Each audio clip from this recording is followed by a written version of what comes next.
from our perspective, we're in a period of extraordinary change.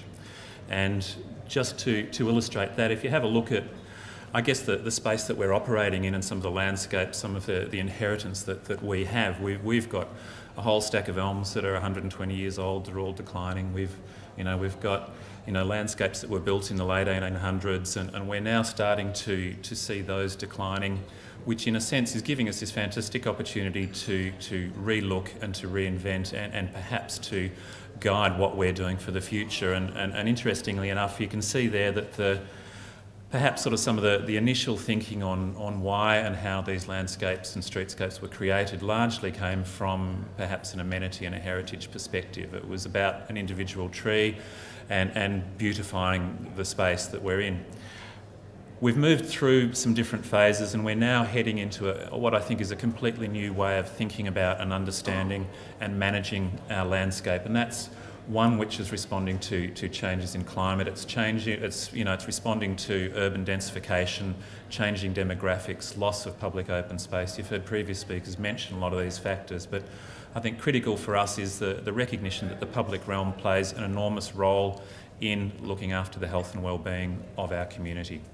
And really what we're about now is responding to urban heat island. We're also looking at, how we can make the city much more livable and a much, much nicer place to be. For us, and really just to illustrate where we've come from and what some of the change that's gone on for us is images like this, which is looking, for those that you can recognise it, that's King's Domain area. We've got the Yarra River, we've got the Royal Botanic Gardens in the centre, Shrine Reserve down here on the left, and really at the sort of midpoint of summer last year, we realised that stopping to irrigate our landscapes was really not the smartest thing that we'd done. So we've got a point where we've got ageing trees, we've got drought, we've got a lack of irrigation, and really what it sort of meant was that a lot of our trees just couldn't cope with what was going on. So this was our health assessment, which really served to put the cat amongst the pigeons internally within council and start motivating some resources towards looking after them. And you can see in some of those spaces, especially in Alexandra Park along the river, that we're losing up to 40% of the trees in that space. And they've been there since 1901. So they've seen, world wars, they've seen all sorts of things going on, but they didn't sort of manage to survive the state government telling us to turn the taps off. So, it's really hit us really quite hard.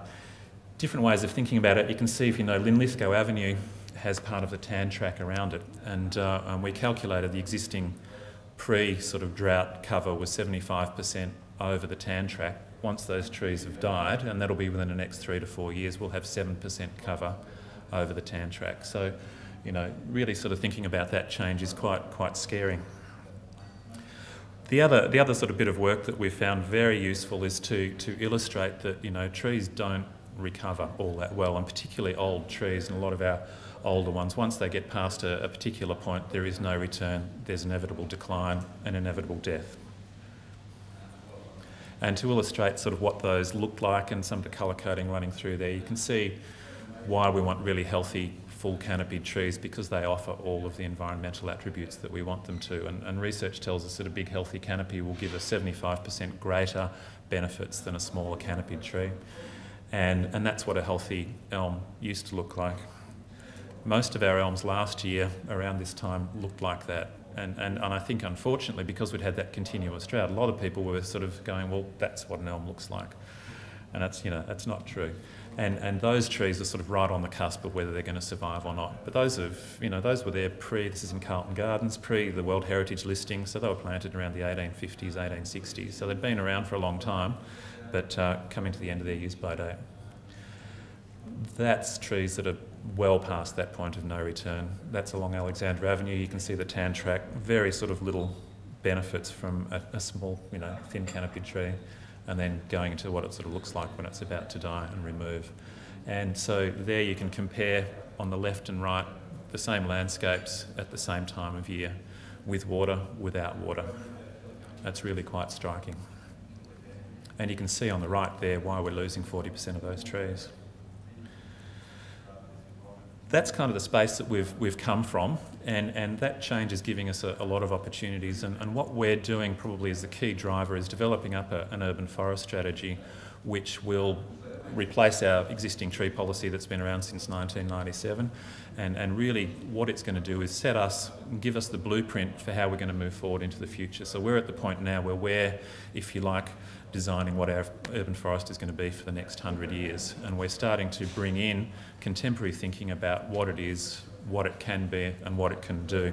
And some of the issues that we're struggling with are things like age distribution, species distribution and diversity within the population. And you can see where we're struggling is that nearly 10% of our trees are elms that are all over mature, and not only do they not cope with change and stresses, but they've also got really big canopies, and so we might have 10% of the sum of the trees there, but I think over 10% of our tree canopy is going to be lost when those trees go. So it's a huge challenge for us to move forward into a better space. And just to illustrate that, you can see a picture of Fitzroy Gardens there with and without elm trees.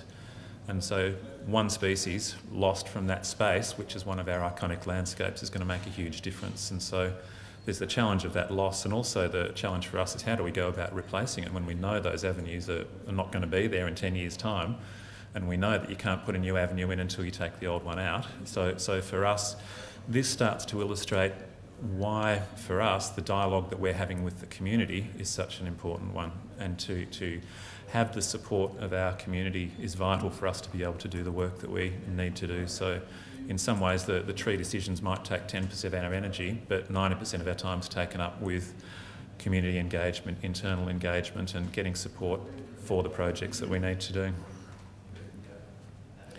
This is a quick snapshot, which I won't leave up too long, about the urban forest strategy and kind of where it's at the moment. And really what we're hoping to achieve out of this is a piece of work which really sets that blueprint. It creates that vision for the future that Greg referred to. And if you have a look up there, you know, what we want to do is contribute to the health and well-being of the community, the identity and the creation of a livable city. So we want it to be resilient, healthy and diverse. And so what we hope out of that is that having those elevated sort of principles behind what we're wanting to do, it'll raise the debate that we often get caught up in. And that is one which can be so debilitating on a site-by-site basis. So really we've come down to 8 guiding principles, and those we find are, you know, incredibly beneficial for us in deciding our decision making. Some of the things that are sort of worth, I suppose, focusing on there, if you look at mitigating heat island, building a livable city, creating water sensitive city, it's about water in the landscape. So for us, we're moving, and we've moved beyond that, let's find a whole range of drought tolerant trees to plant that we don't need to water, into what's the biggest tree we can plant that uses the most water. So there's a real shift in terms of our thinking, because we want to cool the city. We know that overseas research tells us if we can increase tree canopy cover by 10%, we can decrease urban temperatures by 3 to 4 degrees C. That's really important. You know, the statistics tell us that there's more people dying from heat-related issues on an annual basis than there is in the road toll. You know, so it's something that's changing. We've got an ageing demographic, so it's really important for us to create a livable city. So this document is sort of, I guess, sort of in a bit of a draft stage, but moving through council at the moment. But the other thing that we're finding, that a lot of our energy is going into talking to all of the other work areas within council, and we're finding that, you know, what used to be the tree guys in the corner, you know, we're now embracing 10 or 12 other work areas within council. So we're working with engineering services, park services, health and community services, arts and culture, strategic planning, statutory planning. All are engaged and on board and supporting this piece of work in really significant ways, and that's a fantastic sort of space to be in. You know, we can, in a sense, write the best document, but if it sits on a shelf, it's not going to do anybody any good. You know, we need this embedded in the way of thinking that council takes to managing its open space realms. So involving the community is, you know, a really huge one for us, and just a couple of quick things about what we're doing. But one of the most sort of telling ones for me more recently has been that we've got our sort of arts and culture area doing some work, and we've got major artists out in the community who are wanting to work with us to sort of capture that essence of change that's occurring because of the loss of trees.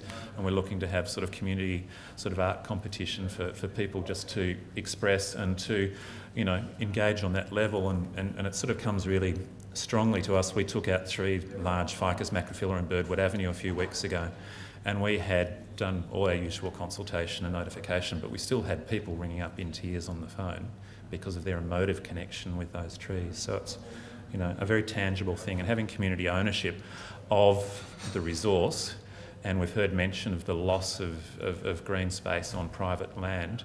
That's a really important part of the work for us. So jumping forward to some of the technical ways that we're approaching our strategic planning, our decision making. Here's a picture of a thermal image that was taken in October of the CBD, and you can see Telstra Stadium down there, and the river. And whilst this was at a time when there wasn't a heat wave and there wasn't extremes, it really just gives you a bit of an illustration of how we're starting to map hotspots throughout the municipality. And we've been waiting patiently over this summer for 3 or 4 days above 35 degrees temperature, and it just hasn't happened.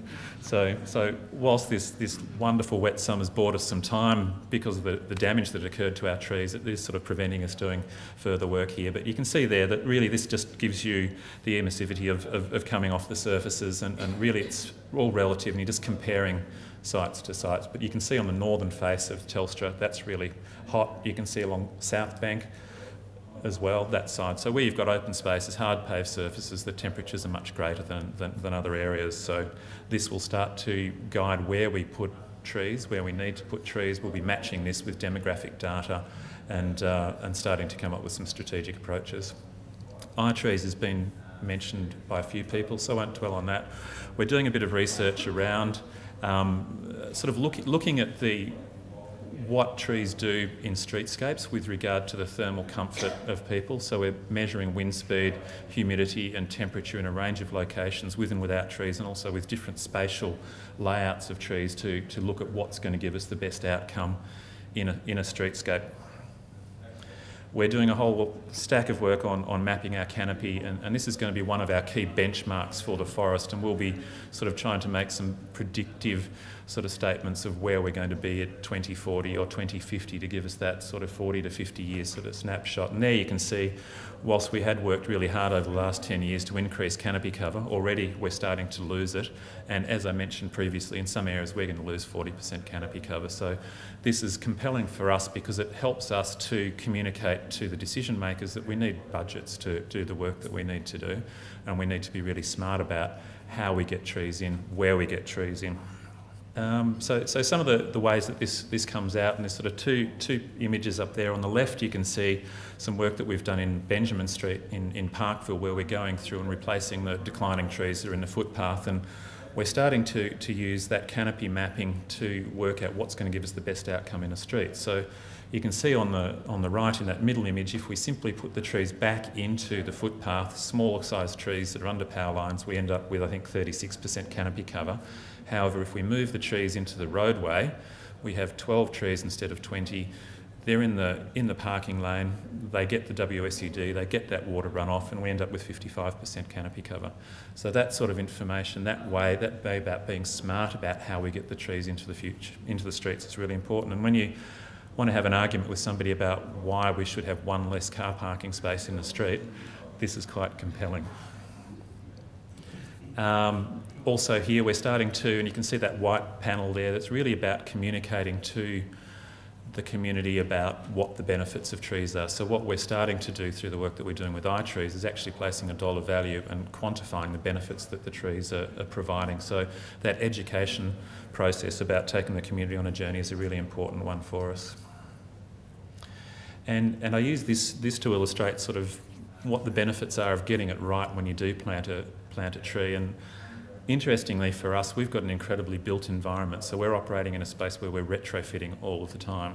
So it's important for us to really get it right. And here this one plane tree, planted in the middle of the road, gives absolutely fantastic shade cover. And whilst a lot of our planes really struggled last summer from heat waves, this one still managed to hang in and do a little bit better. And if you look at its friends further up the road, they're much smaller in size and much more, less contribution. So here below that sculpture was an underground toilet that was discontinued, filled with gravel, but it's basically just sort of water sensitive urban design by accident. But it really sort of tells us, if you're smart, you can do it better. So in city blocks, we've calculated the canopy cover, and if we have, say, 4 of these size trees in a city block, it's much better than, 5 small ones in the middle and 5 ones on either side down the road for canopy cover. It's much easier. In footpaths, that's where we get so much conflict with roots and infrastructure and curb push out, so long term it's much better. So if you put a bit more energy into getting it right to begin with, you'll get much, much better outcomes. So it's a good tree. Some of the work that we're doing in terms of grabbing the water to ensure that we keep that in the landscape is illustrated by this. This is Darling Street in East Melbourne. If those of you know, you can see Darling Square just up at the top, Punt Road sort of down the bottom of this image. But what we're doing there is tapping into the existing stormwater pipes that run down both Grey Street and Gipp Street, cleaning that and then using it to irrigate the landscape of Darling Square, Powlett Reserve and a lot of the centre medians through East Melbourne. So at the moment there's a few residents there that are a little bit grumpy about having a great big hole dug in their street, but that underground tank is going to make a huge difference through that space. We'll also be starting to look at using that water to recharge the soil over winter. So while we've got the excess water, we'll be doing that. So in essence, we're starting to utilise the soil reservoir as a space to keep water. So putting it back in. We haven't got the space to have huge water storages, so that way we'll start to use it in a much better way. And that project was basically supported, I think, by 120 people versus one resident who didn't want it in their street. But we put a lot of time and energy into doing appropriate work there. And just to sort of go quickly, another project of stormwater harvesting there. If you can see the MCG, Yarra Park, East Melbourne, the shaded purple area is the catchment of where the water's coming in, and typically at the moment it just sort of runs through that red pipe out into the Yarra, so we'll be capturing that, pumping it up to storage up on the middle terrace, and then using that water to irrigate not only Birrong Mar itself but also basically all of the trees along the river on that northern bank from Morell Bridge up to Princess Bridge. And we've got similar projects that we're doing in Fitzroy Garden and also Queen Victoria Garden. So they're really important for us, and they really give us about 80% of our water requirements, so enabling us to put more water into the environment. Reinforcing here, some familiar slides for you, but on the left we've got Ackland Street WSUD with Zelkovas in it. Those trees have just boomed. They, during the establishment period, took about 70% less water than we typically do for its first 2 years of maintenance, and the trees are just flying now. On the right, we're looking at Birdwood Avenue, where we went through an extensive change of species going from Lombardy poplars to lemon-scented gums, which took us about 6 years to get through because of that sort of nexus between heritage and sustainability. But given that a new planting of Lombardys died anyway, we sort of got the lemon-scented gums across. But also you've got sort of swales there, so we're capturing that sort of stormwater. So they're both examples of how we're adapting the landscapes to the future. And just to reinforce my holiday snaps, this one, really it's about creating spaces for people. And if you look at that, that's in a Mediterranean region, this is in Croatia, but the space beneath those pines is just a fantastic, and we can recreate that in our city streets. It's about people, it's about creating livable spaces. And there's lots of different ways to think about the size of trees that you can use in city streets, and to make it really important and really to keep us sort of ahead of Vienna in terms of livability. There's lots of different ways that we can engage with green and think about how we can do it, to design it well. And some of you may be familiar with work that Gil Penalosa does, and his company is called 8 to 80, and he's about cycling, but he's about creating safe streets for people that are either 8 years of age or 80 years of age. And if you get that right, that's right for everybody else. We don't need to be designing for people that are 30 years old that can move about and cope with conditions. We need to be designing for the streams, but we can turn the West green. Thank you.